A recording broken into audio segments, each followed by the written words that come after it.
Hey hunters, it's time for us to have a talk, and I'm going to give you the truth, which is something you don't get from a lot of people in this industry.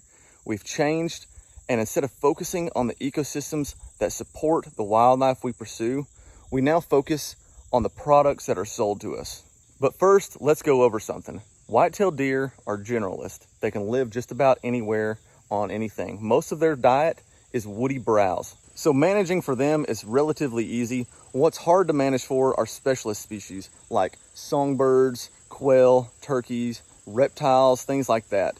Now, quail require specific needs. They need a lot of native plants around. They consume their seeds. They need a lot of insects around which are attracted to those native plants.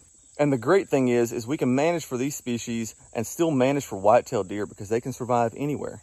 But we're not doing that. We're destroying native ecosystems and replacing them with non-native ecosystems and calling it deer management. Now imagine this scenario, and I know you've seen it a million times. You're watching a video and there's some blood pumping music playing. It's some drone footage looking down on a tractor working. It's 40 acres of timber and there's a couple acres there in the center that's opened. That open spot has the most sunlight reaching the ground, so it's likely the most diverse spot on that property. And what we're doing is we're destroying those places, planting food plots and things that don't belong there that only one species can use. And even then, it's not that great of habitat for them. It doesn't meet all their needs. Now, what does meet all their needs is native habitat, native ecosystems with a lot of biodiversity. And I'm extremely familiar with that situation because I watched those videos too. And 3 or 4 years ago, I was on this property, 40 acres with a couple acres of open space. And back then, the entire property was a lot of native diversity. Rattlesnake master, several species of blazing star, wild senna, 4 or 5 different species of milkweeds, partridge pea, rattlesnake master. I could go on forever. So much diversity here. 3 or 4 county records, never seen in my county before. Lots of state listed plants that are extremely rare.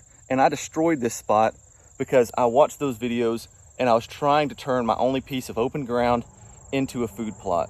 And you see a lot of videos with people telling you how you can turn poor soil sites into great food plots. But the truth is, what's adapted to these poor soils are our native plants. And when we try to improve these soils, adding fertilizer, trying to plant food plots, disturbing the soil, we destroy these ecosystems.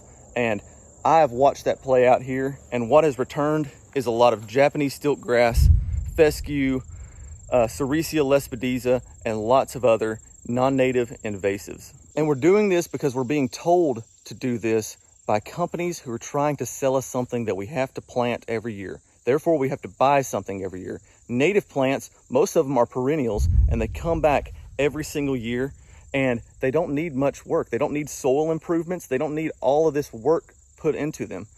And how many videos have you seen from people trying to make it in the hunting industry? You know who I'm talking about, and they're selling you the idea that we're out here planting food plots. We're doing this, we're working, we're putting in the work, we're gonna get a big buck because we're putting in the work, we're buying all these products.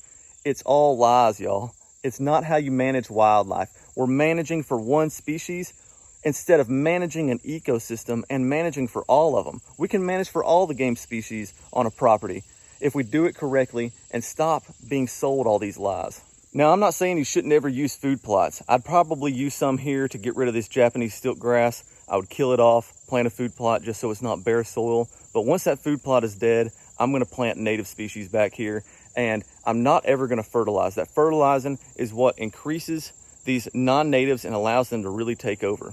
So if you have a property and you're gonna plant food plots, do it in the spots where you have a lot of invasives and try to get rid of those by planting food plots. Now here's something else I've been noticing in Alabama and Tennessee. We haven't been managing quail right for years. So a lot of these public lands are going in, conducting timber harvest on hardwood forest, turning them back into oak hickory savannas, allowing sunlight to hit that ground, getting a lot of native vegetation coming up again. And that's awesome for quail. That's how we improve quail numbers. But quail are specialists, as I mentioned before, and deer are generalists. These deer hunters are getting mad about these timber harvests because they think deer need these wide open woods.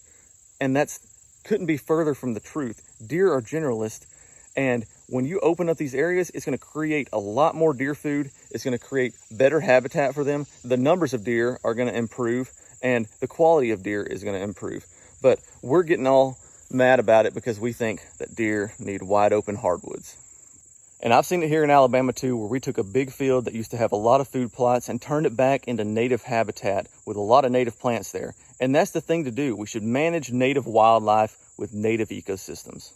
So let's stop mimicking the things we see on YouTube from all those hunters who are putting in a lot of money, claiming this is how they kill big deer.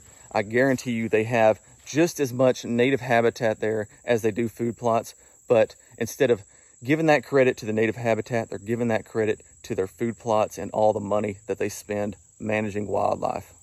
And by the way, that money for food plots doesn't go towards the Pittman-Robertson Act. It doesn't go towards wildlife conservation. So that's wasted dollars from hunters.